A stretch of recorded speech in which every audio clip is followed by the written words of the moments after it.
AKBP Veronica Kapolres Salatiga bukan istri mantan Panglima TNI Yudo Margono. AKBP Veronica menjabat sebagai Kapolres Salatiga, Jawa Tengah.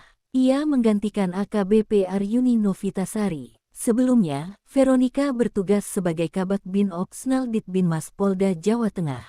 AKBP Veronica yang sebelumnya diberitakan ditunjuk sebagai Kapolres Salatiga bukanlah istri mantan Panglima TNI Yudo Margono. Dalam beberapa pemberitaan disebutkan Kapolres Salatiga itu sebagai istri mantan Panglima TNI. Namun berita ini keliru. Veronica Yulis Prihayati, istri mantan Panglima TNI Yudo Margono, adalah orang yang berbeda dengan Kapolres Salatiga yang baru menjabat. Tim redaksi YouTube Sriwijaya Post menyampaikan ralat dan mencabut video yang sebelumnya ditayangkan berjudul "Wanita Istrinya Jenderal Laut ini ditunjuk Kapolri jadi Kapolres Salatiga". Dengan ini redaksi menyampaikan permintaan maaf.